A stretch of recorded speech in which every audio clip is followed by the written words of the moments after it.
What's up, Outerhaven fans? This is the Outerhaven Podcast 91, and today we have hosts with me, Carlos the Angry Elf. Say hi, Carlos. A long time ago, in a galaxy far, far away, I started giving a shit about things. And the other hand, we have Jason. What's going on, Jason? That is not how the Force works. Yeah, that's not how any of this works. You know, I really expected him to say that. I was like, say it. Say it. Dude, You think you're best cold? line in the whole movie. You're cold? You? So, guys, if you haven't already guessed it, we're going to be talking a little bit about Star Wars because we've all seen the movie by now, and this will be a lot of spoilers. So, if you haven't seen the movie, what rock have you been under? But we're not going to talk about Star Wars. And if you are under that rock, that must be a really swanky ass rock for you to ignore. The biggest film release of the holiday season. Seriously. If you're not doing anything that is life and death, drop what you're doing, go to your theater, go watch this. But we're not going to talk Star Wars just yet because we got to make up for last week because Star Wars came out on Friday. Our podcast comes out on Friday. See where we're getting at. And just like everything else in the universe, we just stopped and watched Star Wars. The Force was just that strong. But we do have to talk about news that came out last week. For example, Kojima. Dun, dun, dun, dun, dun, dun, dun, dun. So we all know that Konami lied, and Kojima wasn't on vacation. He's officially no longer consensual with Konami. He's out doing his own thing, and the very first thing he does is he partners up with Sony. So Sony, PlayStation 4 lovers, PlayStation 4 owners will get access to Kojima's first game, which we have no idea what it is. That is amazing. And also, big ups to Sony now doing power plays on some of the biggest developers. They got Capcom. Now they're getting Kojima. My God, who's next? Is Sony going to be the savior of every defunct developer or producer who needs a job? Hey, and real quick, we're going to stop real quick. Looks like we had another one of our Outerhaven compatriots join. Hello, William. We saw you sneaking here, sir. Step out of the shadows. We saw you. I can't get away from you, huh, boss? What's going on, man? We sensed you. As you know, Will, we're doing a Star Wars portion of this podcast. Have you seen the movie? That's kind of the reason I just dropped on by just to see, and no, I have not yet. Oh, so you're going to have to cover your ears when we start talking about that. But we're not talking about that yet. We're talking about other things. So we're still talking about Kojima. So let's pick back up with Kojima. So we talked about this before they made the big announcement that Kojima actually joined Sony. So we talked about all the companies that Kojima could have went to, and we were kind of doing a process of elimination. So the first company on the list was Microsoft. And why? There's no way in hell Kojima would have went with Microsoft. No. The Xbox One penetration in Japan is nil. It's garbage. It ain't happening. No matter how much Microsoft, no matter how much Microsoft pushes in Japan, it just ain't happening. To be fair, though, I don't think Kojima really, quite frankly, gives a shit about Japanese penetration. He's very much a global developer. Like, I mean, that's not to say that I thought that Microsoft was going to get it either, but I mean, Kojima is a Westaboo. We all know this. And if you don't know what Westaboo is a fan vernacular that says a Japanese fan who is obsessed with Western culture. But he's not that obsessed to the point that he's going straight with Microsoft. No, not even. Or mullets or sunglasses and leather jackets. For all the mullets and sunglasses and leather jackets that the world can offer, no. What were the other ones? That was the whole point of the conversation. There isn't a lot of places that could have had Kojima. There really isn't. There is. I mean, there was EA. Top of EA is like I don't think Kojima would drop his principles and his to go to a company like EA. Sorry, I just don't think that was happening. And then at the same time, we were talking about Ubisoft, and the same applied. You really want Ubisoft to pick up their biggest competition? No, wait. Now, that's the first thing. You absorb him, and you're like, okay, we want you working on these small projects while we do our thing. Perfect way to keep the man busy and out of the spotlight. Yeah, but they will never. He will never let it, and they won't. Even if they pick him up, they cannot afford to just put Kojima into a corner because that will be negative PR for them. And then who else were we talking about? And then we were talking about Activision, which is a Call of Duties with even worse stories with Kojima. So no, that's not going to happen. So you know there is one last, and I can't believe you didn't even consider this. Who? Nintendo. Yeah, that's why, and exactly why I didn't consider that. That would never happen. That would never. Whoa! Hello. X-Nay. Because if you remember back, because Kojima actually worked with Shigeru Miyamoto back during the day. If you remember back in history. That is one. So Two. is Square. When was the last time Square put a game on the Nintendo system? Hold up. No. He worked directly with Miyamoto when trying to port to the first Metal Gear over the Nintendo system. That's also a different period when Nintendo had an actual solution of games other than their core first party. You have a number two. Let's see. Come on, you're not helping at all. All right. Number two, he has a direct relationship with both Miyamoto and Iwata due to his port of, wait for it, Metal Gear Solid: The Twin Snakes, which then leads into part 3. He only did the Twin Snakes so he can get a shot at putting Snake in Smash Brothers, which solidifies his relationship with Sakurai.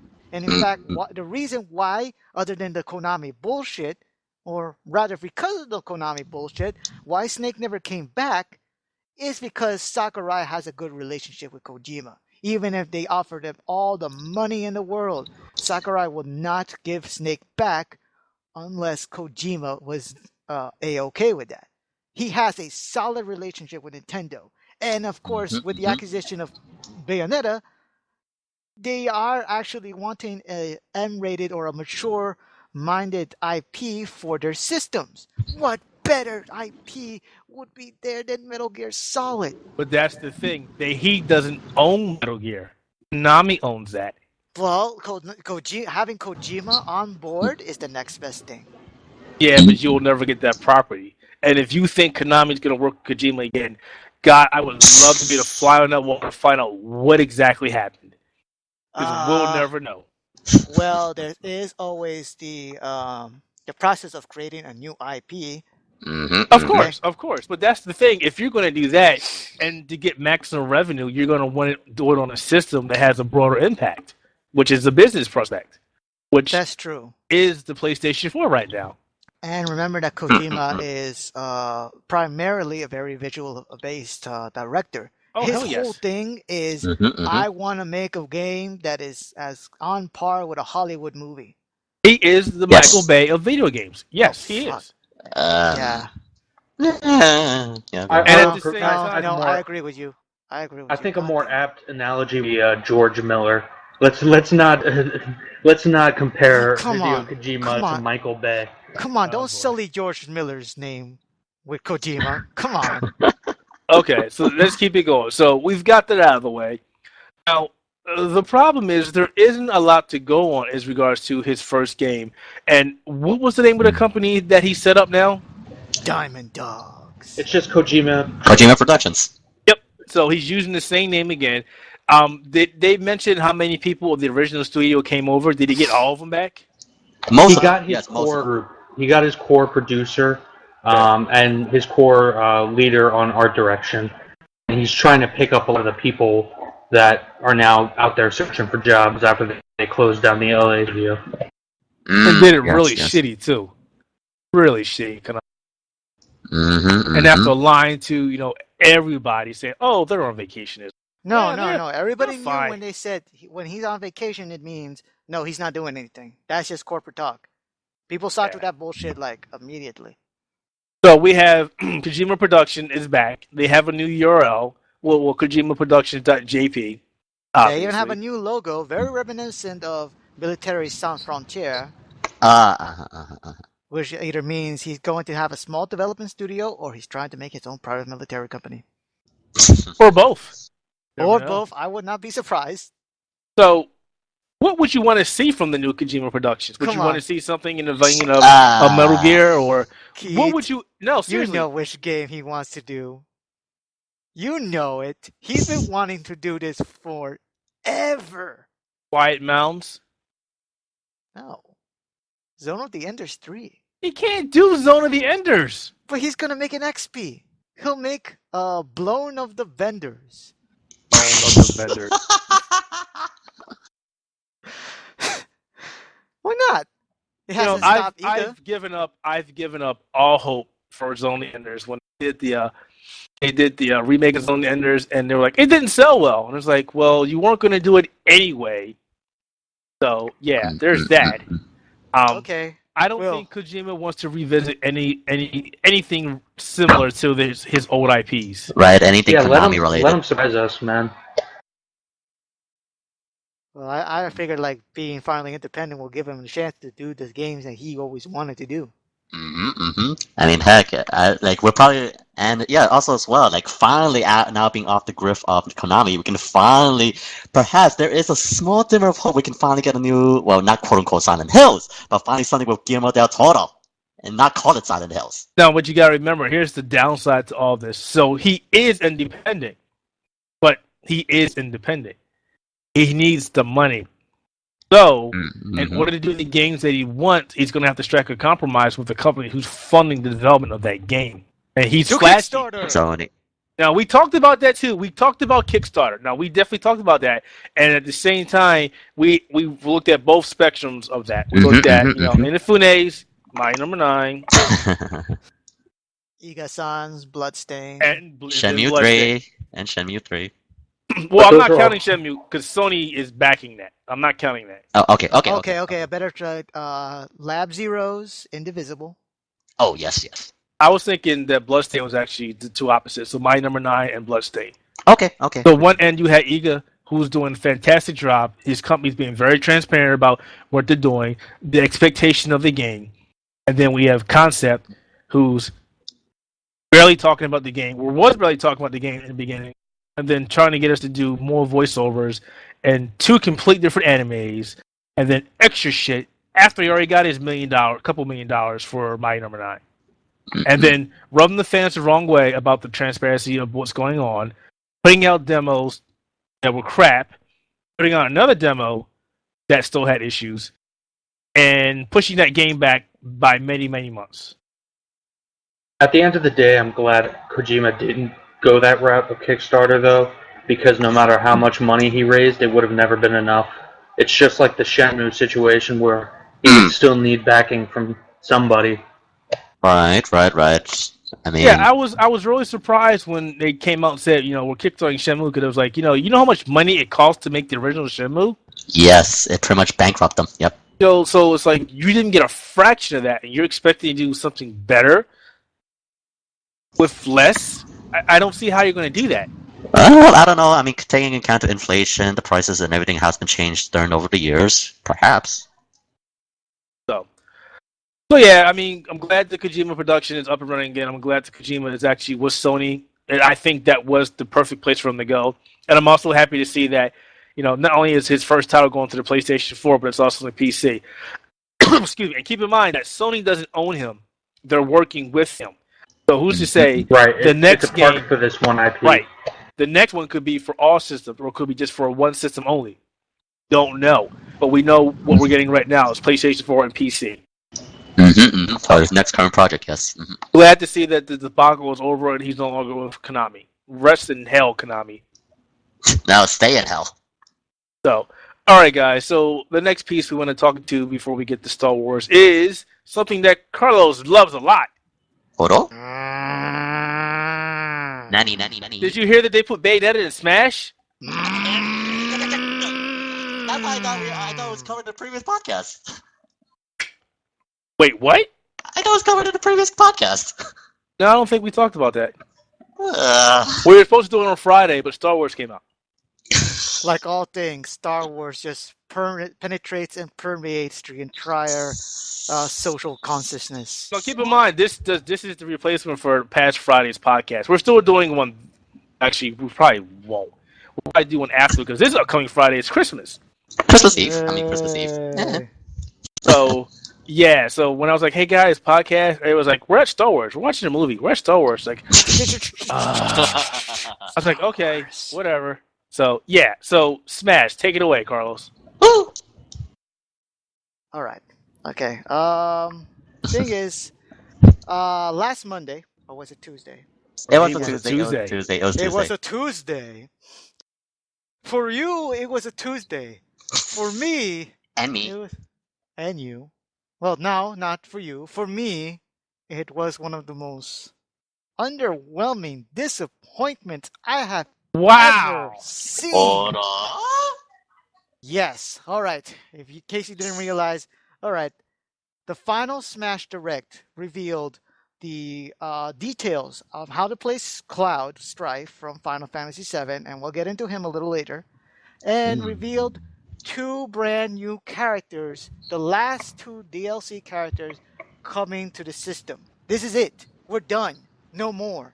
Sakurai is out, and he's going to have a vacation for 5 seconds before Nintendo drops him back in the dungeon and tells him to make Smash 5. Think so? I don't think he'll do another Smash. Not yet, anyway. Not yet. Yeah, He no. didn't want to do this one.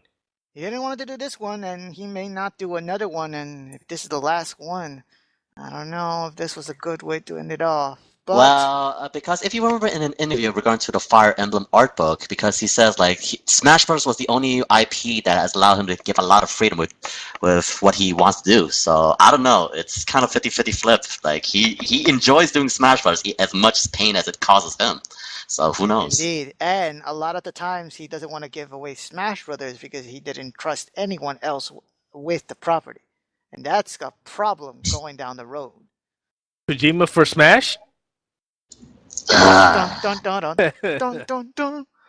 All right. The new characters is Corinne, the Yep. lead protagonist from the upcoming Fire Emblem Fates. So wait, so they have a character that you can play before this actual game comes out? Now, of course, we gotta remember, this is a game made in Japan, and Fire Emblem Fates came out a year prior to this. So once again, Sakurai created another character that only makes sense for people playing in Japan. Everyone else is like, why? So not only everyone is already salty about another Fire Emblem character, they're salty about a character that has not come out in the States already before people can get to know him and get acclimated to him. Though this is not the first Fire Emblem character that people have discovered through Smash Brothers.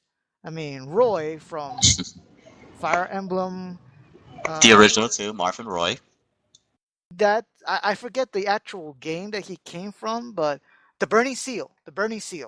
He did not show up in his own game at the GBA until after Smash Brothers. So there's a reason there's a meme called Roy and Mart comes from Smash. And yeah, there's no lie. Smash Brothers had the transformative ability to make any IP into a star. Before in 64, nobody knew who the hell was Captain Falcon or Ness. True. And if you did, you were a nerd. Nerd! Now, what's it called? People are begging for Earthbound, anything in America. And Captain Falcon has become king of memes. In Melee, you have the introduction of Fire Emblem. Nobody knew what the fuck was a Fire Emblem before until Melee dropped. And now, apparently, it is now one of the biggest IPs for Nintendo. So much that they are dropping every single reference into this one game. That's why people are so pissed off. Look, it's good enough that we have the main hero of Fire Emblem, Mart. You have Ike from the previous game. And yes, now you have representations from the newest title at the time, which was Awakening. Even though one of them is a literal clone of the first guy. So how many people do we have in Smash that are weapon users? And yes, that's not a problem in itself. But now you reintroduce Melee's Roy, which only are good for people who play Melee. And now this entirely new character, which, to be fair, Corrin is a very unique looking character in the whole roster regarding Fire Emblem. He's not a swordsman. He's a lance user and a guy who can turn into a dragon. Yep. That's something that we could have actually used before, but the timing is just so bad. He should have been left for a Smash 5, if anything. But yes, adding with Corrin and his chainsaw sword, that makes the Omega Omega. The Omega Yamato, that makes almost 10 plus characters that uses a sword. This is a really big problem that I have with the entire cast of Super Smash Bros. Because it seems like the JRPGs are the biggest contributors of the entire roster. You have, outside of the Zeldas, you have the Fire Emblems. You have Xenoblade Chronicles. You have Final Fantasy VII. And I think you even have some guys from a Kirby RPG or anything. Technically he is a sword user in a way. Yeah, but there's way too many people with swords, which gives the impression that A, your development is kind of a little lazy because you're reusing similar body types, and B, that the only people you're paying attention to when it comes to roster inclusion is your native land of Nippon. Which comes to what pisses me off of the final character. And it pisses me off, but I know a lot of people have been waiting for this girl. Yo, I wanted my sexy witch in there. Come on now. Hey, Bayonetta is good. Yes, Platinum Games sexy witch Bayonetta worked her way to the top of the official ballot. Wow, somebody is salty. I'm not going to pretend that I'm unbiased. Shit. She apparently was the number 1 in Europe and on the top 5 of the United States, which gave me... I want fucking clarity. I'm sorry. Let me see those numbers. Because, first off, if the top 3, based on realized licenses, which means... to all my fellow Americans, if y'all bitches and actually voted in for Goku or Shrek, you can just jump off a bridge and burn, you faggots. Wow, really? Do we have the actual votes? That's the thing. No. They're not releasing it. They're not releasing any clear numbers of. We understood that she was the top hit in Europe, but they're not releasing any clear numbers from Japan or United States, other than the fact that she was in the top 5. But yeah, she had to be in the top 5 for it to be announced. So yeah, yeah. But Japan's the wild card there. It would be interesting to see who they voted to have in this game, and I'm pretty sure Goku is up there. Oh, without a doubt, he's probably up there.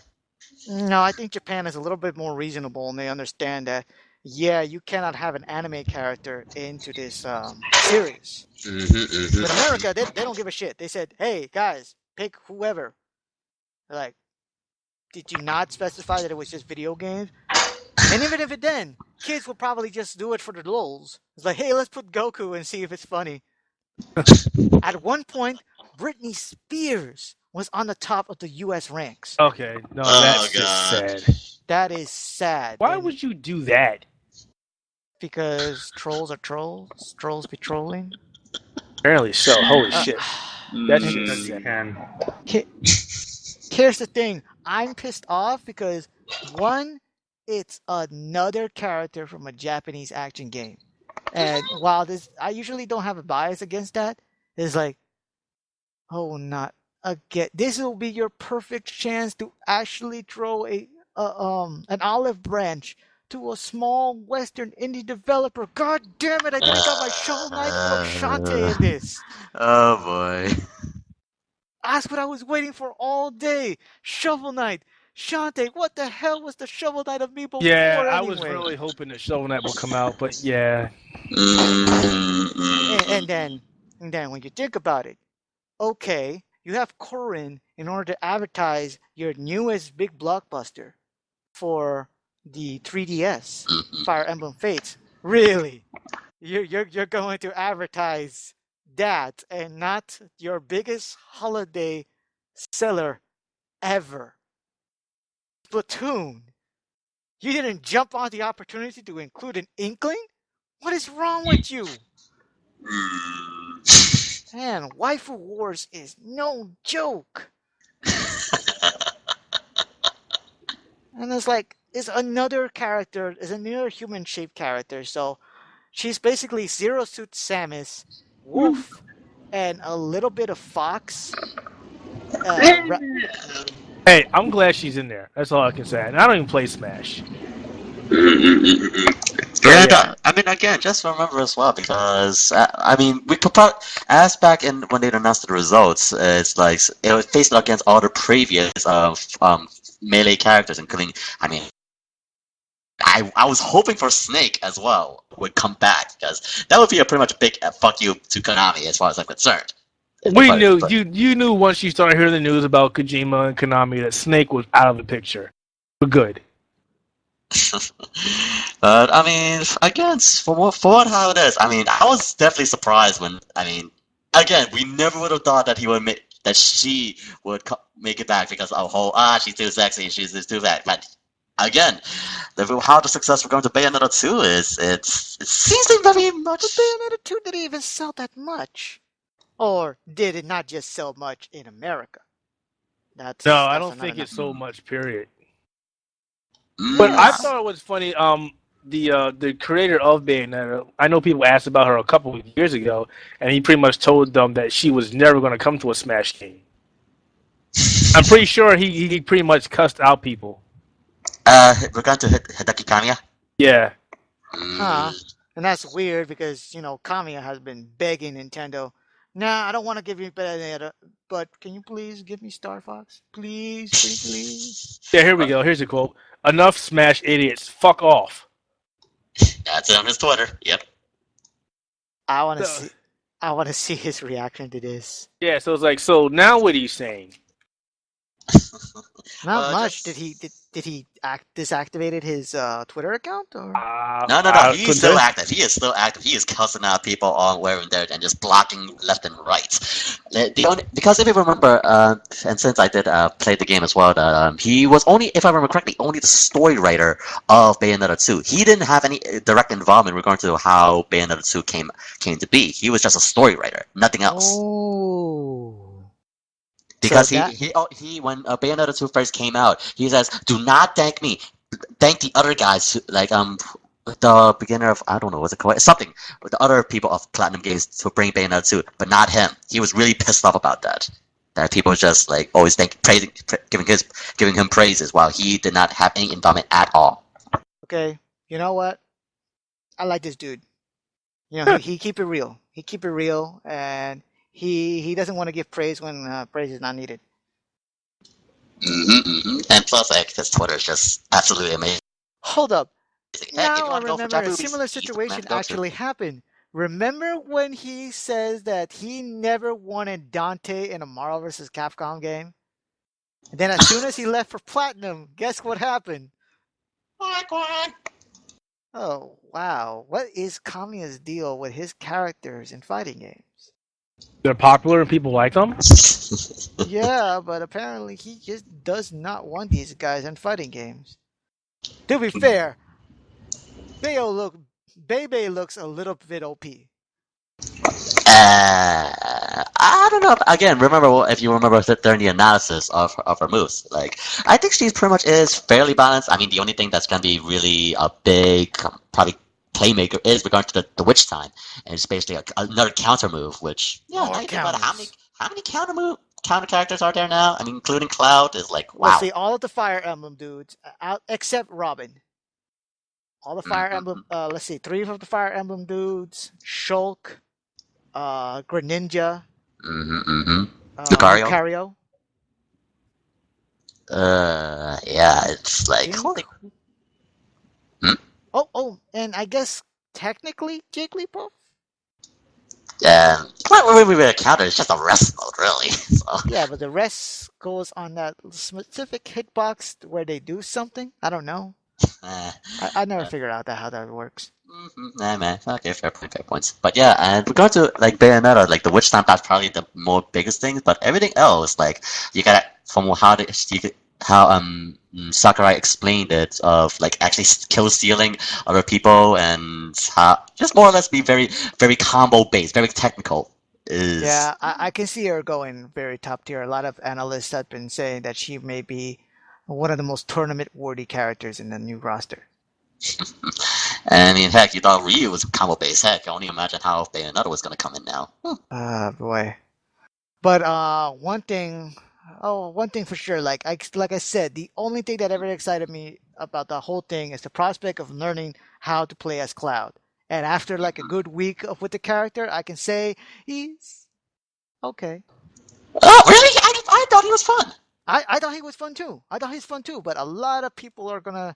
He's not the superstar that everyone wants to be. You know, they'll be his main for a week, and then they'll figure out, yeah, we got to get another character because we're not winning matches with this guy. Okay, the big strength on Cloud is his speed, his strength, and his range. Yes. Yes. First off, like I called it, he's Ike 2.0. And yet, that doesn't exactly mean he's superior. He is faster. He has a lot more combability. He does not leave himself open too much. And he has a lot of movement options. He even has the Mega Man slide kick. That helps him a lot with avoiding projectiles and avoiding, getting more mobility. His his forward air and his down air are both meteors. Yes. So, yes, and it's safe on block. I tried it. My brother was playing Lucina, and she was about to counter me. I used down A, and it bounced. So, he got the hit, but I didn't get hit. It really good is really good character to work on normal.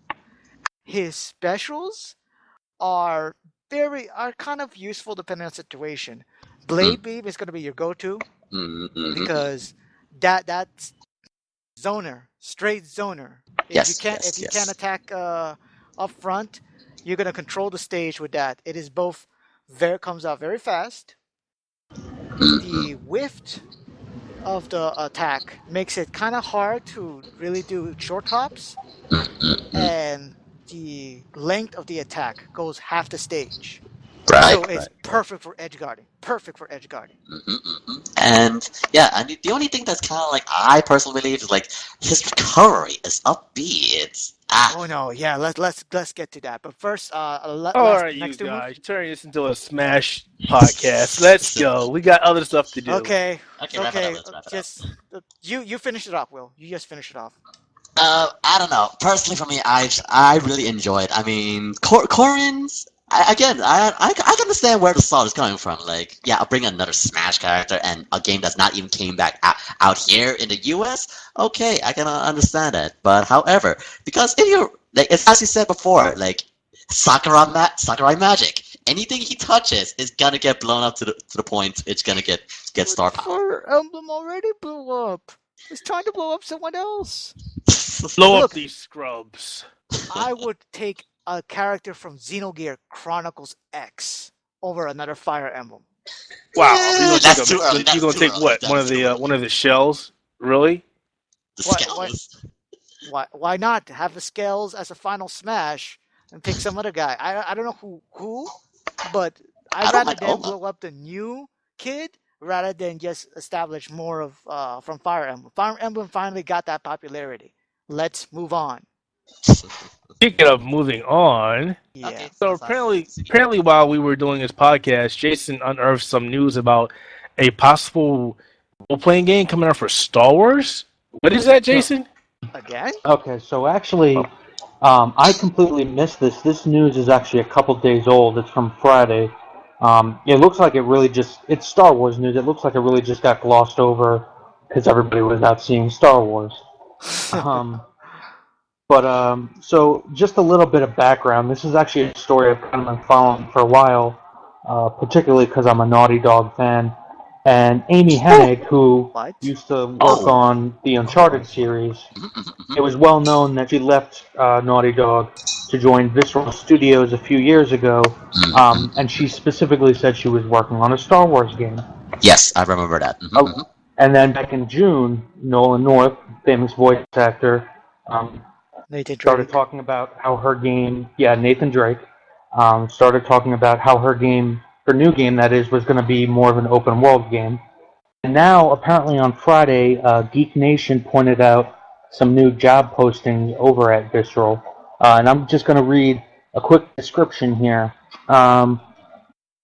Bring your system game design skills and savvy and your love of Star Wars to Visceral Games, embracing and contributing to the project vision in areas of hero control mechanics, AI behaviors, combat weapons, class design, skill progression, enemy design, story, and boss encounters. So, a lot of what people are putting together is we're going to see an open world Star Wars RPG, which kind of has me peeing my pants right now.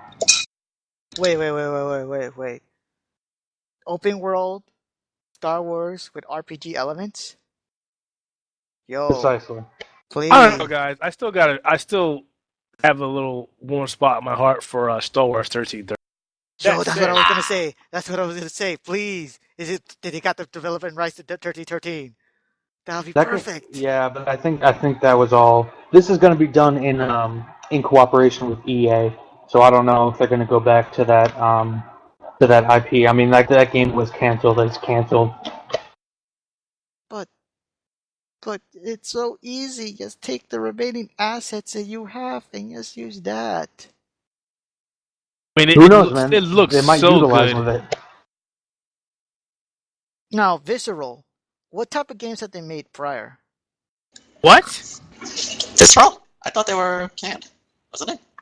No. Say that? Yeah. What kind of games did they made prior? I mean, I know they're headed by ex Naughty Dog member, but I'll give you a couple. Dead Space. Dead Space, yes. Dante's Inferno. Yeah. They haven't really done a lot of games. Their major games has been Dead Space. Yes, Dead Space. And then that crappy game. What was it? Battlefield Hardline. Ugh. okay. They did a lot of licensed games back in the day. So Yeah. I'm looking at Wikipedia right now. They did 007. I think the Agent breakout Under Fire. game was Dead Space. All the Dead Spaces until Dead Space was their breakout. Because I That's was funny. hoping that this studio is now like one of those that is with freaking mobile games. No. All Dead right. Space was their breakout, and it was their game that killed them. Well, now the title goes to Battlefield Hardline.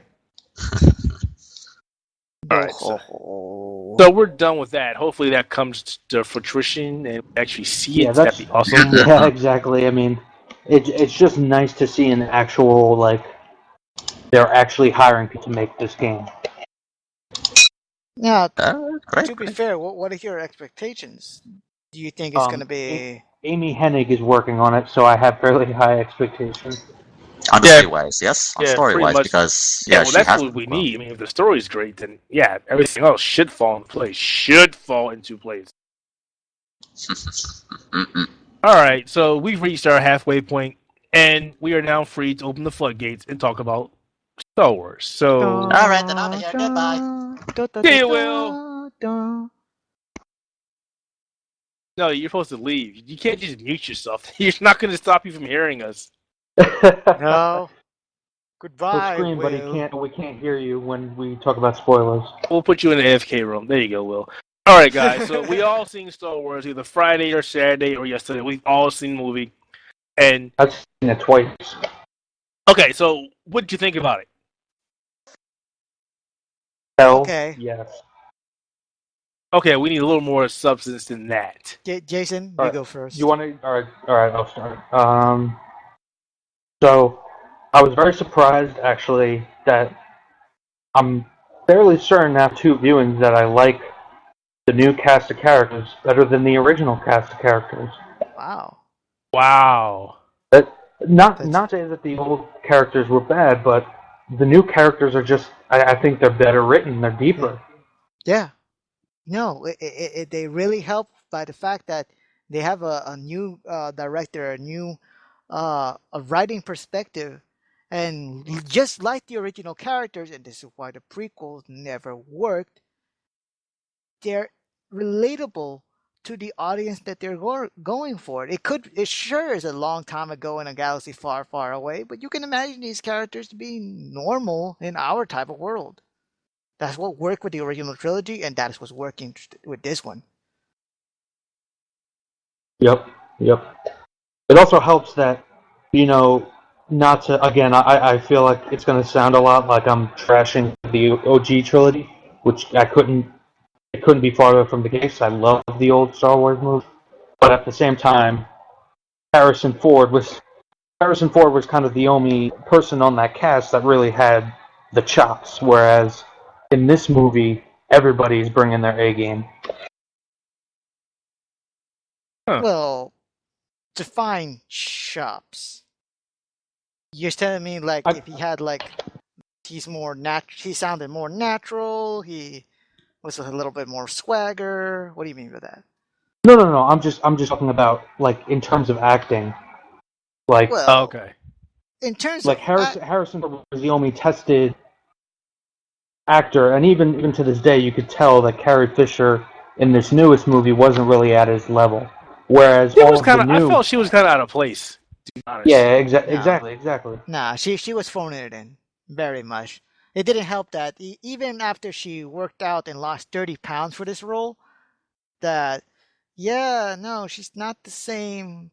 She's not the Princess Leia that everyone grew up with. You can't say that because people age. I mean, look at Harrison Ford. I mean, you can clearly show he's gained some weight. And of course, I think he broke his leg while filming this. Yeah, so he couldn't really do much as well. Broke his leg, crashed his plane. Yeah. Yeah, but I'm not talking about in sense of beauty. I'm saying in sense of physical action, because Princess Leia is famously known as the action princess. She was the one who was always in the thick of the fight. Now she's kind of the general now, so she can't be in the thick of the fight. Yeah, and I guess that's why she doesn't have much to do. I mean, honestly, I loved Old Man Han. I thought that was awesome. Oh yeah, bitter old man telling you get the hell out of his face. I'm doing my own thing. Yeah, I love that. I love the scene where he's on the ship and he's talking to both of the crews and he's like, shit. I expect him to be there too. That was really good. But I think we should go back and talk about this movie in chronological order. So yeah, I just wanted to start with the cast and the characters because I thought that was by far and away everybody's favorite part. I agree. I think the cast was really good. I actually enjoyed John Bodega. Especially since they kind of fooled us with his role, but he more than made up for it towards the end of the movie. Okay, do you want to actually get on that? Because John Boyega was one of the big central focuses on for better or for worse, depending on your perspective. And for one, I kind of was suspecting him to use his British accent, but that's only because I saw Attack on the Block and I wanted to. No. Yeah, I wanted Finn to say, "Yo, welcome to the block, bro." All right, so let's start from the beginning. So we start out with Poe Dameron on a planet retrieving a piece of the map that shows where Luke Skywalker has been hiding all these years. And then he gets attacked by the First Order, which is no longer called the Empire. It's called the First Order. Did they ever really explain why it's called the First Order? Because it's a remnant. Because remember, once the rebels took down the Emperor, Empire split up. Just like in the old extended universe. Yeah, there's still an Empire, but it's a shitty-ass Empire. Everyone else, though, they just fucked off to the Outer Rim and decided, okay, let's bide our time. Let's see what we can do. Make an army. So, meanwhile, he gets attacked by the First Order. They're looking for Skywalker as well. And we get our first glimpse of BB-8, the adorable little droid. I actually like him more than R2-D2 now. He's the new R2D2. That's saying something. That is saying something. He can Everyone emote started more than hating him. R2D2. What? Oh, I said he can emote more than R2D2 could just because of his design. Oh, and that little thumbs up that he did with the flame. Yeah, that was so hilarious. No, the charisma they had. I mean, we're getting ahead of ourselves, but the charisma they had was fantastic. Oh, and going back to Poe, wow, he was almost I on that. His character. You know what? He's the new Han. He was like he was throw up. Yo, let's do it. Yeah, let's do it. I'm like, dude. Oh, in the first introductory scene where he's like, you're gonna talk, or am I gonna talk, or you're gonna talk, or yeah. He set up the entire hilarious. tone of the new movie. He was hilarious. He was serious, but he was hilarious. He didn't really seem to take things seriously, but then when he got into the thick of it, he was like, I know what to do. Let's do this. Big ups to Bropocalypse. That's Oscar. Yeah. No, that's Oscar Isaac. He's gonna be Apocalypse in the X-Men. So, but yes. So they capture Poe. They take him on board. We get our first glimpse of Captain Phasma, who, by the way, female Boba Fett. I'm sorry, I have to say this, and I'm sorry. So there was this video on YouTube where I can't remember if it was a feminist. I'm sorry. They were talking about how great that the character of Captain Phasma was and everything that she did in the movie. And I'm sorry, guys, did you see Captain Phasma do anything in that movie? Yeah, she was shiny and chrome. I mean, she said one line in the beginning, one line a little bit after the beginning, where she's getting reprimanded, and then the next time you see her, she's getting punked. And like I said, shout out the. They said they were going to put it in a trash compactor or an escape pod. He was like, we have one of those. But they didn't really show what happened to her. But yeah, Captain Phasma didn't do shit, guys. So that YouTube video and those websites ran by who knows who, you guys lied. She didn't do shit. Oh no, they didn't just lie. Phasma herself lied. Remember Gwendolyn Christie? She was going all about how Captain Phasma was this dangerous character that, she's not afraid to be dangerous but feminine and like. Oh no! Unless there's some parts of the editing floor. Yeah, I didn't see anything for Captain Phasma. That's why she's called female Boba Fett. So, she's the coolest looking character in the film, but she doesn't do shit. So during the time where Poe was captured, we get our first look at John Bodega's character, or Finn, or was it F1? What was it? FM387, I think it is. The order was given to kill all the survivors in that town, and he just refused to shoot. That's the first time we actually got a good look at him, and he was actually noticed by Captain Phasma. Oh no, who was it? It was Ren who knows that he didn't shoot anybody. Kylo Ren. And then he's freaking out. They go back to their superstar destroyer. He takes off his helmet, and Phasma sees him and is like, "Why did you take off your helmet?" Is it me, or did he just kind of switched out of the First Order too soon? He snapped. Yeah, I mean, they kind of had to get that out of the way really fast. This movie moved at like such a quick pace that it is going to feel like some stuff was rushed. But honestly, they were trying to do so much. We're trying to, reintroduce you to the world, get you acclimated to what really happened. Well, I think they did good because they introduced the character. And then they introduced two major characters of the film. And then as it went on, they got together, they escaped, they had their odd couple moments where they were buddy, and then it abruptly ends. It's gone. Which, one of my major issues with that entire point after, they get together, they steal a TIE fighter, they out-maneuver the other TIE fighters, shoot some down, get blown out of the sky themselves, or the atmosphere. How the hell did Poe get ejected out of the TIE fighter without his jacket? Now you see, that would have been nice. Oh, go ahead, Jason. Oh no, I just said not important on the movie. It's like movie logic is just like, if we can get away without explaining it, it's not there. It's like he was wearing a jacket. What? It's in the cockpit, but he's not. Yeah, and not to mention, I would have excused that if we were going to get this story in the upcoming Rogue One spinoff. But no, it's confirmed this is actually a prequel that takes place during episode 4. Like, no. That's a story we want to hear. What the hell happened to Poe? He's such a great character. He can actually carry a movie by himself. Keep in mind, there's like 30 minutes of footage that was cut. This movie was originally like 2 hours and 40 minutes long. No, so, see, like, for something we're like gonna get this, a shit ton on the Blu-ray. For an epic movie like this, for something that was hyped for so long, that stuff that should have stayed there. Because there's movies that almost been 3 hours long and people have sat there and watched it. That should have stayed there. For all the times that Lord of the Ring had to get away with this bullshit, the one time it's Star Wars and we gotta cut it?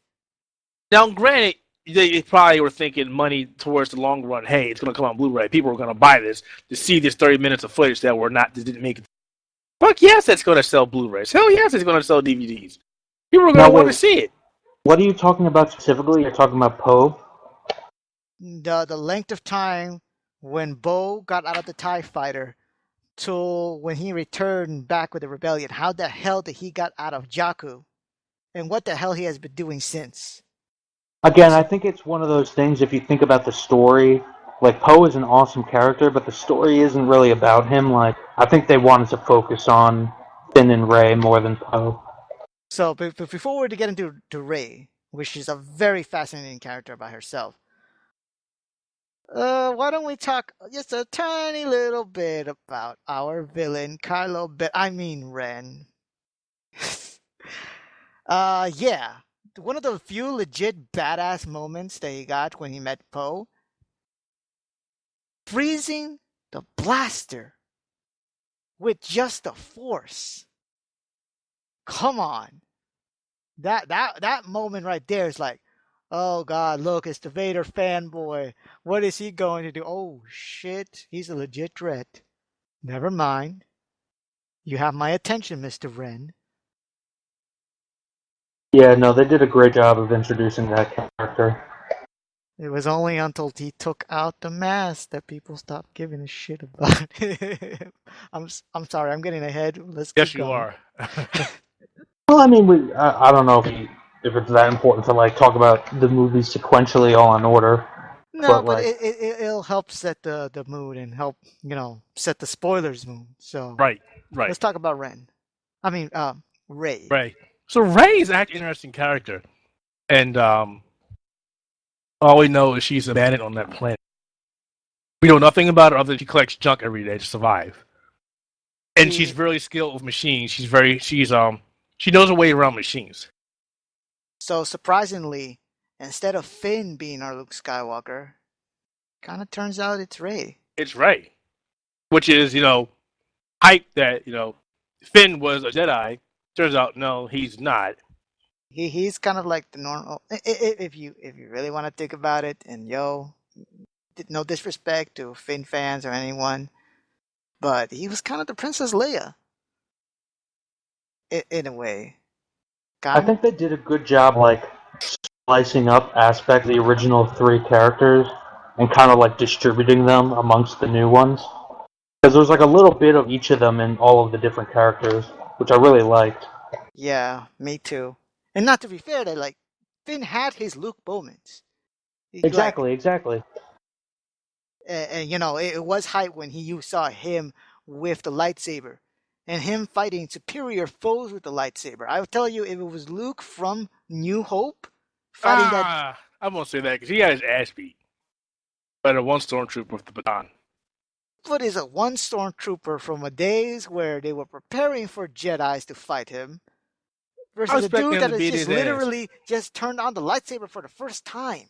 But see, that's the thing. I was arguing about people with that, right? And they said that. I said that, but he's like, but he has melee training. He should know how to handle a weapon.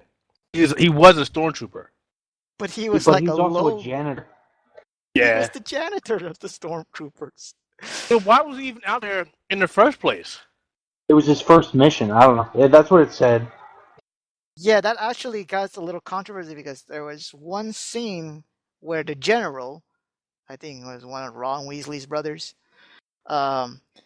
he mentioned that, what's it called? We got to control our troops, or, and something about cloning. Yeah, I love that. So it was a throwback to the clone versus stormtroopers.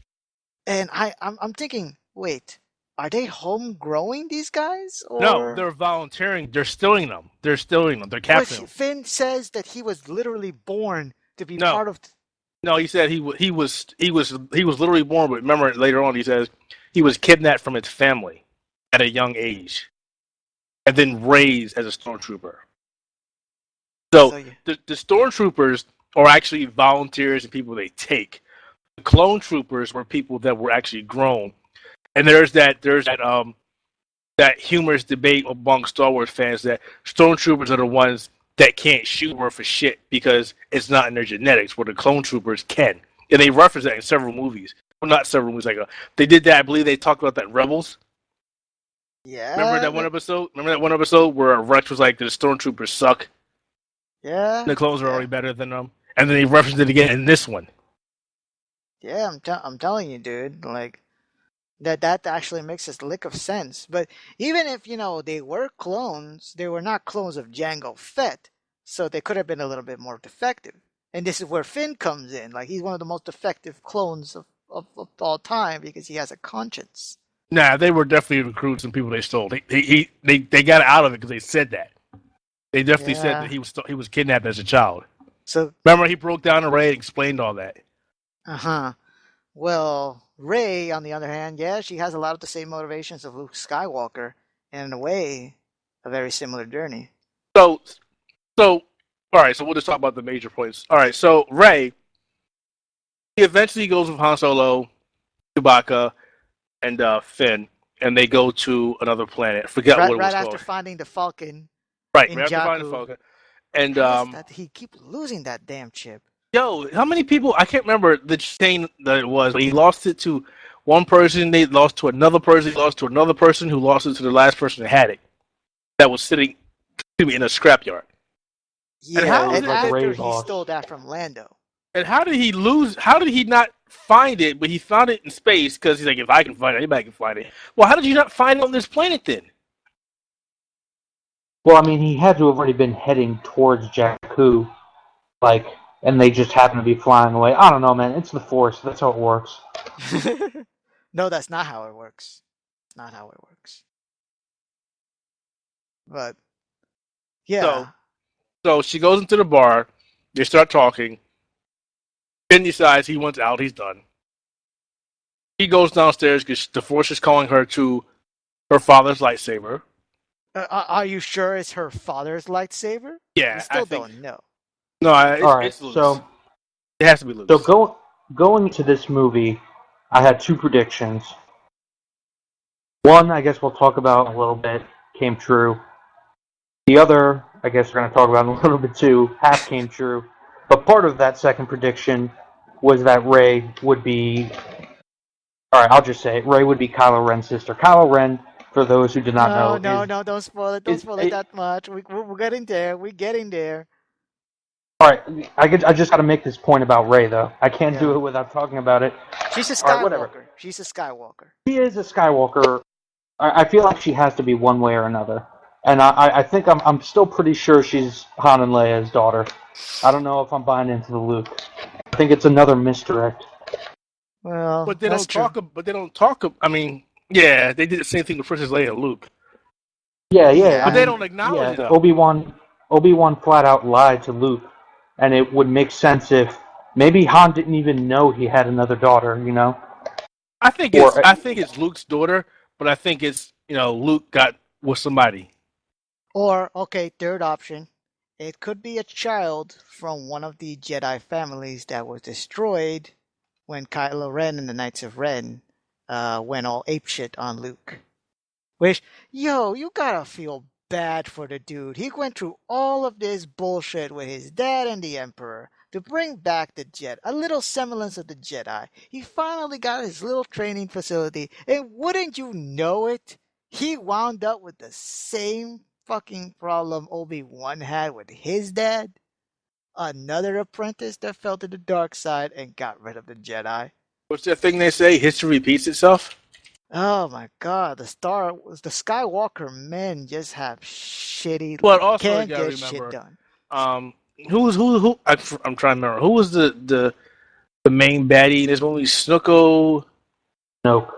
Snoke. Snoke. Who the hell does Snoke come from? That's the mystery. major question. That's the mystery. Snoke, played by Aaron Sorkin. You see his face, so he's definitely got some kind of battle damage going on. A lot of people have been speculating for months now, and still are speculating that he's Darth Plagueis. So he's actually Palpatine's master. That Palpatine implies that he killed.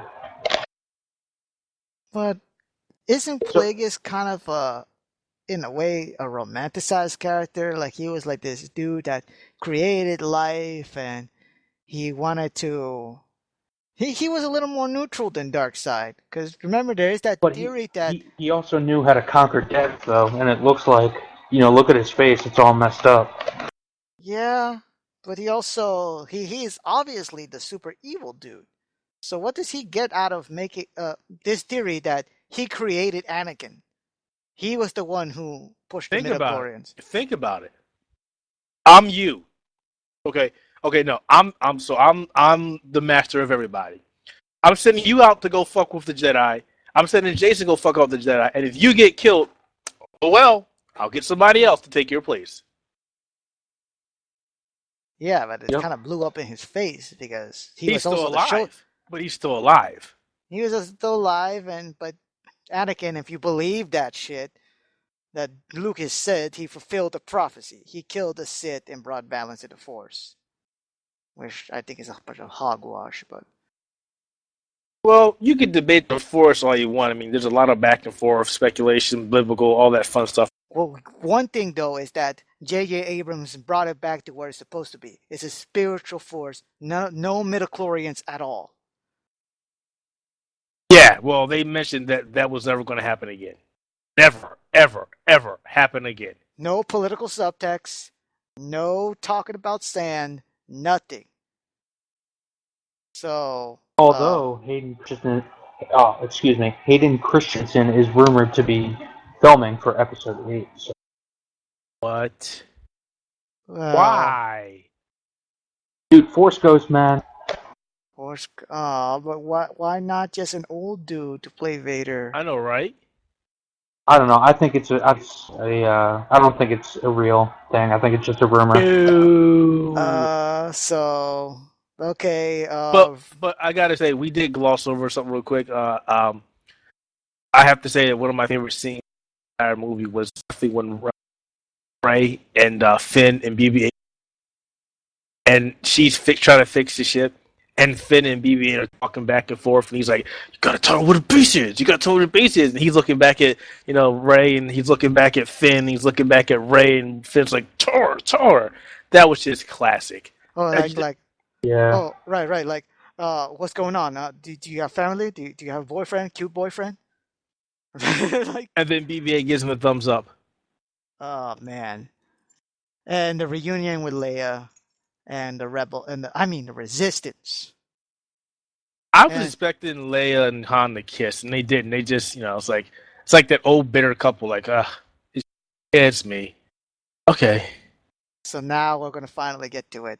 Now we're going to finally talk about the elephant, the big mystery. And you know what pisses me off is that they revealed it halfway through the movie. They said no. It would have rang too sour if it had kind of built it up like they did in the originals. Yeah, but halfway through the movie, we find out that Kylo Ren is the son of Han Solo and Princess Leia. That somehow, under Luke's watch, we got another Skywalker that fell to the dark side. And this is what encapsulates the character so beautifully. I can't even call him Kylo Ren anymore. His name is Ben. And he is everything that you hate about Star Wars fans packaged into a supervillain. I can't take this guy seriously anymore. I thought it was a little bit too emo for my taste. But that's what makes him perfect. Not only that, he's crazy, dude. He's crazy. He's like, look at him. As soon as you take him off, not only does he look like a pimply-faced dork, but he's a pimply-faced dork with the hair of Anakin Skywalker. He's an attitude. Yes, he's Dude, everything that you the hated one about scene, the prequels. the one scene where when Ray gets out and you hear him going ballistic in the room, and you see the stormtroopers come up, and the dude's like, That was great, dude. no, he's like, no, let's go this way. Yo. Oh, and true fact, the stormtrooper that Ray Jedi mind tricked, Oh, I love that one too. that was Daniel Craig. That was James Bond. That was so awesome. She was like, and you will drop your weapon, and I'm I dropping dropped my my weapon. weapon. Oh man, but yo, this dude, this is supposed to be the replacement for Vader. A deranged fanboy who doesn't internalize his anger but takes out his frustrations on everything. He's having a temper tantrum. I want to be Darth Vader. I wanna. Look Well, at me, Vader. A lot of people talk about that, and they keep going back to the same thing. They keep saying that his training isn't complete. He's not the equivalent of Vader. I know they that. say that in the movie. Snoke says his training's not complete. I'm sorry. It's just I can't look at him and take him seriously anymore. I know he has like a lot of power. Honestly, I think I said honestly, I think he has the potential to be an even better villain than Vader because of how unhinged and unpredictable he is. But the thing that bothered me about him is the confrontation between him and Rey, and the fact that he has training and Rey has none, and yet she punked him as like, you know what? I'm gonna look inside of your mind. You're not getting shit from me. Well, that's supposed to show how force sensitive she is, though. That's like incredibly powerful but no training versus all the training in the world, but he can't do shit. And that what makes him that's kind of the point of that. He's a poser. Yeah, that's what makes him such a great villain. He's almost like Saiyan Saga Vegeta, in which he has all of this bluster and this bravado about being the successor to Vader. I'm gonna be just like my grandpa. And then all of a sudden, here comes this girl out of nowhere, punking him left and right. He's losing to these rebels. And oh no, here's Dad and Uncle Chewie saying, drop your fucking toys, we're going home. No, I want to play Star Wars. I'm the Dark Lord. No, your mother's calling you. Shut up, Dad. You're not the boss of me. Not now, Uncle Chewie. He's pathetic, which makes us, want to see if he will actually grow. He's like a shonen rival for the entire new crew. And it's just hilarious. I can't take Ben seriously. But we do know he can be dangerous, leading into spoiler number 2. I actually despise him for that. Everyone despise him for that. But it needed to be done. It needed to be done. Yeah, he needed to solidify, that he's trying to go towards the dark side. I blame you, Harrison, for it. You didn't want to do Star Wars in the first place, and you definitely didn't want to do this one. Hey, it was easy out. No, he doesn't be there anymore. But Chewie's there. Chewie's still there, so. Requisite in pus. Han Solo. I mean, honestly, did anybody not expect all of the original characters to be dead by the end? I expect Luke to take the Obi-Wan out. Yeah. But not so soon. I wasn't expecting Han to go this soon. Maybe the next They all have to be gone by the end. Well, no, Leia I expect to live through the whole thing because now she's just, what's it called, behind the scenes. So, yeah, I could see that. And Luke, well, Luke, that all depends on what's going to happen with him. But, Luke doesn't die regardless. He's a Jedi. He'll still have spirit form. Yeah, but you've been waiting, what, 30 years to see badass Jedi Master Luke Skywalker? You got to give him something. So, you guys want to talk about the not Death Star? The Super Death Star? The Super Mega Death Star. Ultimate Edition. The planet destroyer that could have taken out the entire Resistance. But because they needed plot holes. Plot convenience. Needed the power of the sun. Release the power of the sun. That reminds me so much of Megamind. I was thinking Megamind the entire time. And like as soon as they started making the plans to go against the world, it's like, no, do not have a thermal text, do not have a thermal button, do not have it. There's this one critical weak spot. Oh, you idiots! Do you ever learn? But it wasn't really a weak spot. It wasn't really a weak spot. It exactly. was reinforced out the yin yang. They had to blow it up from the inside. Yeah, I agree with that. You know, and I love the fact the plan was made up by the sanitation worker who reveals at the end, you know, Han is getting on his ass about the whole thing. Still, you don't need an external, even if you have your planet shielded or anything. Never, ever, ever make an external power source. They learned. I mean, you need something that powerful this sun, so they definitely learned. I mean, again, it's plot mechanics. It had to happen. I mean, you saw what happened. They attacked it, and they weren't doing jack. Did you want them to lose? No, I wouldn't mind if the Resistance kind of had a little loss, but what with the death of Han Solo, it was a bittersweet victory.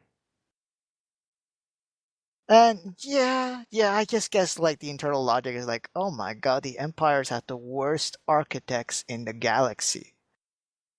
These guys can't build battle stations for shit. The bigger thing is, you guys made this giant planet, and nobody ever noticed that you did this. Nobody. It's just this huge ass planet. Weren't they in the Where Outer did this Rim? come from? Weren't they in the Outer Rim though? No. They were not in the Outer Rim. Huh. Well, to say they were trying to aim for Coruscant. No, they weren't. They aimed at the planet they were trying to hit and destroyed them. Yeah, Coruscant they did. was their next one. They wanted to destroy the entire Republic, and they pretty much hit But why them. not target Coruscant first? Zach, no, get rid of the planets with the actual resistance. No, Or they've better been yet- there for how long? They didn't figure out where the resistance was though until after they destroyed the Hosnian system. So they had to use Angry Bird mechanics. Like They had to what? Angry Bird mechanics. They had to pull at the right angle to see if they could destroy the planets. Really? Otherwise, they just overshot it. So yeah, Han is dead, and yet I still feel that the scene, the impact of his death was not really felt because No, of it the wasn't. focus on It that. wasn't. It really was, because it was still still got to blow up this place. He gets pissed. We blow up this place. We see him kill Han. All right, motherfucker, you killed Han. All right, we gotta get the fuck out of here. The place is blowing up. And then in front of them. Like, wait, what? How did you get in front of us? You were just behind us. How are you not in front of us? The Force. And of course, Finn like a badass takes the life seriously. I got this guy. And for the first couple seconds, he's doing okay. Then he got a good shot, and he got his arm, didn't he? Or did he hit him twice? He got in his arm and his side, but the thing is, and this is smart from Ren. I mean Ben. Fuck, I'm not gonna call him by his false name. He's Ben. He's Ben, the angry Star Wars nerd. Ben was trying to use the pain from his wounds to fuel his dark side power. He was going on Rage Trigger. Like I said, emo. He's Anakin Skywalker 2.0, but what's scary is he's Anakin Skywalker without any of the mechanical limitations behind him. Remember, Vader was badass not just because of his power, but because of his intimidation. But his power was not even close to what he had when he was a Jedi. So, But he was still capable as a Jedi. he was still capable as a Jedi, but when he became a machine, his power was very limited. So all he had was his brute force. Well, and his force. that machine was to keep him alive, though. Yeah. Can't really use that. So he had like the super strength and the durability from the armor, but this I don't know. With Ren, you could see early on in that film that he didn't have the authority that Vader commanded. Even when he had a second that was his equal. Vader didn't have that shit. You so Vader, he chokehold your ass. You're dead. Vader didn't take any of that shit. Ren's like, all right, whatever, second command guy, do what you want to do, and I'm gonna do this. He was fighting it, but Snoke says, "Nah, man, let him do it." But remember when he fucked up and he was like, "We have the girl, we don't need the droid." Then the guy came in later and Snoke's like, "What happened?" And the guy's like, "He took the girl instead of the droid." Remember that part? That was hilarious. Well, we were gonna hit the girl, but Dart Dingus over here says, "We got the girl. We don't need this. I just need more time. I can do it. I can do it." So yeah, he definitely didn't get the authority that Vader did. I mean, they're two completely different characters. I mean, yeah, villain and kid, yes, but from what they showed he was very incomplete and obviously wasn't ready for the prime time, which we'll see in the next one. But I guess it is kind of weird that when you said they're two different characters, but this is a character that is trying the hardest to be like his grandpa. It says, "I am the son of Han Solo and Leia. I am the grandson of Darth Vader." And I think this I is also where don't think he's going to be a straight-up villain, though. I think he's going to be more of an anti-hero throughout the entire trilogy. I don't you know. think he's actually going to do deeds? I do. I think they're going to put him on like a redemptive path. I mean, he is a Skywalker. But he's a Skywalker who had his shot at getting back. I mean, they saw that. They saw that. Oh God, he has too much Vader in him. But don't worry, don't worry, don't worry. He has light. I know he does. Just calm down, talk to him, and see if we can get him back. And I wonder if that's going to weigh in on Leia later on because Han was pretty much adamant. If Luke can't get to him, I can't get to him. Oh no, you're his father. He'll listen to you. Yeah, as he kills him. Yeah, this is where I don't think he's gonna have a redemptive act. I think he's gonna be the first Skywalker. I think he's genre savvy enough to see no, Skywalkers are always in a tightrope between the light and the dark. I'm not going to be like everyone else. I'm going straight for the darkness. Why? Because god damn it, why couldn't Luke be my dad, not Han Solo?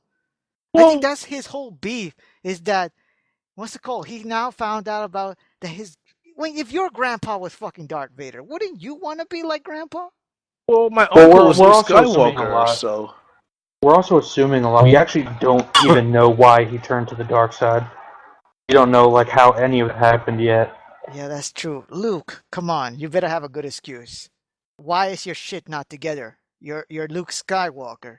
his shit's not together because he just had his whole organization dropped on his head, and he was like, "I'm done." He left his lightsaber and he bounced. But that's because it was his responsibility to take care of his freaking nephew, who was really going into the whole dark side. Like, I can imagine him like, yeah, force balance, whatever. Can you talk more about Grandpa? Like, did he really cut your arm off at Bespin? Yes, he did. Now shut the hell up and do your exercises. I mean, it's going to be interesting, to find out why Luke abandoned, but we're all pretty sure, after what they told us, why Luke left. They'll say it's all his responsibility.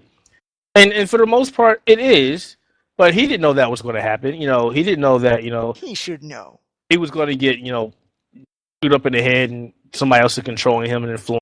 He didn't know that. I mean, this is Luke Skywalker. I'm supposed to be the baddest Jedi ever. Surely I have a grasp of this enough to teach somebody how to ignore this as well. And the thing is, all right, we do have to figure out how Luke actually teaches Jedi. Because a lot of people are assuming, because he found out that the Jedi Order was kind of a pricks in the prequels, that he'll be a little more lax with how the new generation of Jedi will learn about the Force. That he'll be like more of a chill dude rather than the uptight. We don't know. We don't know what he could be acting just like Yoda did to him. We have no idea. That's true. So, but let's go into that last final Force Fuel battle where it was revealed that Rey was going to be the owner of the Skywalker blade. Yeah, they sold that hype way too sideways for us, making everybody think that, Finn would be the Jedi, and totally not. I mean, sure, he had the lightsaber. Anybody can use a lightsaber. Only the Force, anybody with the Force who's attuned to the Force can actually use it properly. I just didn't like that whole Super Saiyan awakening. Oh, I can train you. No, not even. You know the most bullshit part I didn't like? Yeah, she was holding Ben by the ropes, but Ben, who had the cross guard, still had some kind of an advantage. And then all of a sudden, she just went to her happy place. Right, exactly. She's like, oh, the Force. Close my eyes. And I'm like, wait, if I got somebody at the edge of the cliff and they're closing their motherfucking eyes, I'm going to trip that person. No, oh, shit. Well, I don't think he was trying to kill her. I think he was trying to turn her. But I think, more importantly, that whole scene, like, a lot of people have been complaining about that, like, how powerful Rey was in the movie without any sort of training whatsoever. And two things on that. A, I think it's not really important. I'm going to learn from the beginning that Rey is a strong character. But also, B, I think her being as powerful as she is in the Force is going to be like a really important plot point going forward.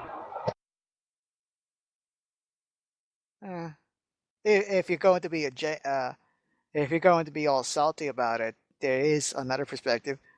Feminist. What? No, why not? Let's not make the black dude the Jedi. Let's make the girl the Jedi. And you can't complain because it's a girl Jedi. No, the feminists are happy. I'm happy. She's a strong, positive character. She's win-win for everybody. Win-win. Oh, and you know what? Technically,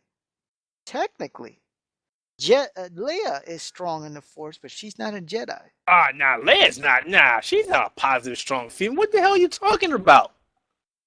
She's old, she's old, and she's out of shape, and she doesn't do anything. No, but what's it called? The original trilogy, that was Leia. Nah, that was her subverting. Nah, she was never positive. You know what I'm getting at? Get like Force farts, dude. They're selective with their feminine heroine. Sorry. No. I'm not talking about in terms of Jedi training, but I'm talking about Leia is not a Jedi despite being Force because she has no training. Well, meanwhile, we have Finn who knows how to use a lightsaber.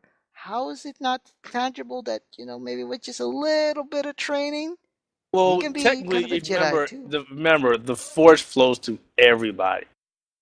Exactly. Yeah, remember that.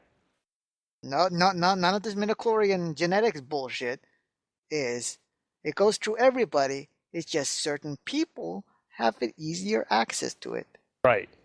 So Finn could be the one who has to work his ass off in order to be a Jedi. We don't know anything. I mean, as far as we know, Finn could wake up. By the way, he's in the. God damn it. And he could wake up, wrong with the Force. He could be doing something in his sleep right now. Something could be happening. He could be having a metamorphosis. We have no idea. But it was important enough to have him downing out for the remainder of the movie. Rey talked to him, and that was it. So there is some significance to him still. Won't know until Episode 8. We really don't know anything until Episode 8. Which really sucks. About a year and a half, 2 years ago, it's like, oh god. Coming out in, it's like March or May of 2017. Like, why are you doing this? To pull you into the mystery. Yes, that's the problem. And there's going to be nothing but speculation from here on out. Unless you read the official Marvel Disney Expanded Universe They're not books. going to do that. They're doing that so far with Poe.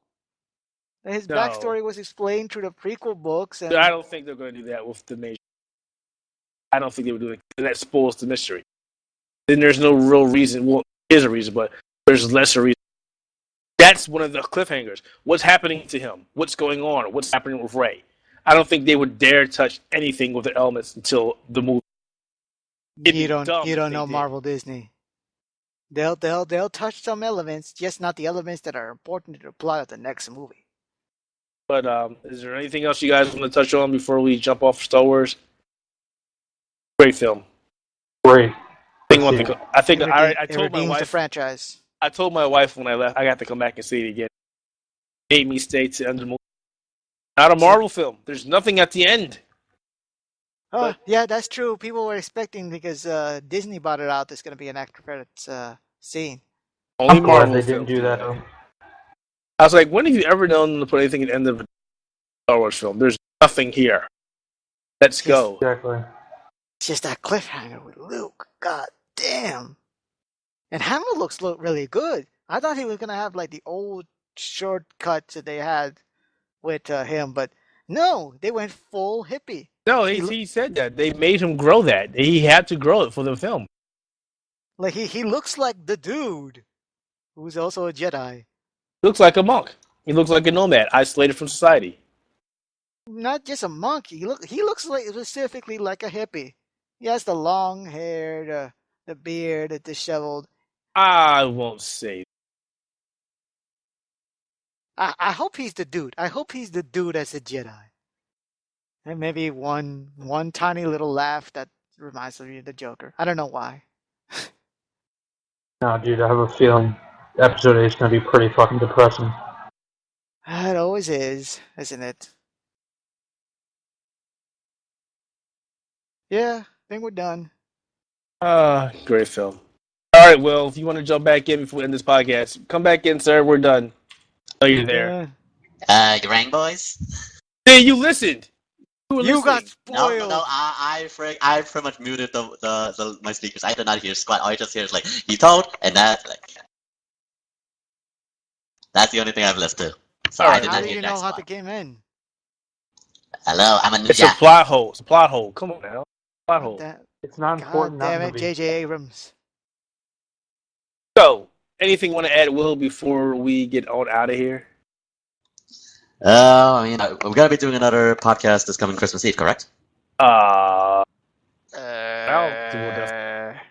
I'll be around because I'll be working, so I will definitely be around. Okay, so just for my final thoughts. Okay, I really have to go and watch Star Wars. I know. And, Yes. And okay, Xenoblade Chronicles and Yakuza 5. God damn it, they're taking over my life. So yeah. Okay. Really? All right. Wait, Yakuza 5's already come out? Oh yeah. It long came out. Oh, god damn. I thought it was coming in like January. No, it's Zero's out. coming out later. They released 5. Yes, Oh, earlier this month. damn. I know what I'm downloading on the PS4. Clinton 3, has a review. PS3. He's supposed to be reviewing the damn game. Clinton. Well, Daniel. I'm kind of free. Heck, again, Xenoblade Chronicles is pretty much taking over my life. So yes. Okay. I don't have any final thoughts. Star Wars took the. Star Wars took over everything. It was definitely one of the better films of this year. Actually, yeah, it was the best film this year. Mm-hmm. What was that? Best film this year. That's what Keith said. Yeah. You know, I was thinking about it, and it I was wondering where I would say that whether it was the best film. I think Mad Max still holds it for me. Mad Max is up there.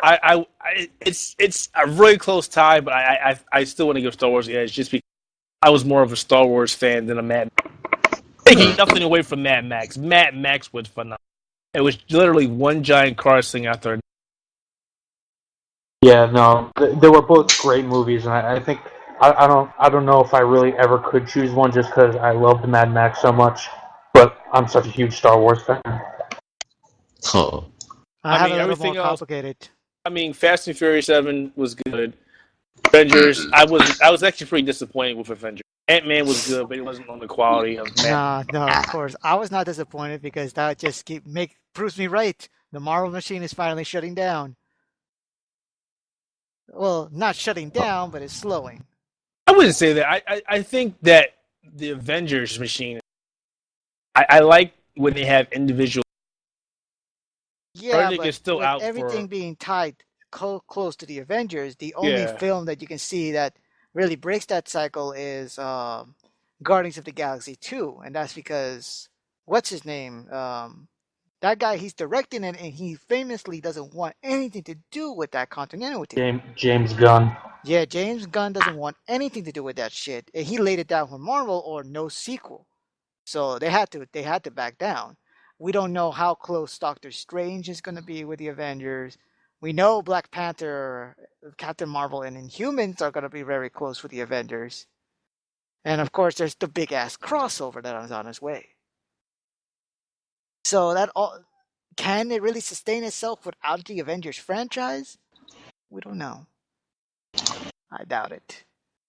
For me, it's a three-way tie before Mad Max, Star Wars, and Creed. I haven't seen Creed yet, but everybody keeps saying it was phenomenal. I'm sorry, phenomenal. Very good movie. I really want to see it. The best Rocky film to date. And But it's not a Rocky film. That's naturally that's the truest sentence you said. It is true. It is not a Rocky film, and yet it is. It's the last Rocky film, but the first film and hopefully a new series with Donnie Creed. Yes, I want him to do the full thing. I want Creed 2, Creed 3, Creed 4, where he fights against a boxer from the Middle East, and then tries to bring peace to the Middle East by beating the crap out of this dude. Creed 5, where he has to go back to Philly, and it turns out like it's Neo future Philly, and he can't go back to boxing. So you want them to run that film through the whole Rocky gamut.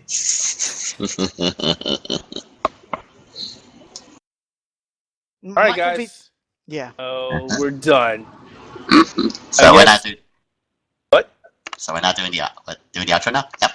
Yeah, we're doing the outro now. So this is Outerhaven episode 91. This has actually been themed by our friend Carlos, which is actually a pretty ironic name. So what is the name of this podcast? Notice me, Vader-Senpai! Notice me! This means There you go, guys. Episode 91, the Outerhaven Podcast. Bye. And may the bye be with you. Bye.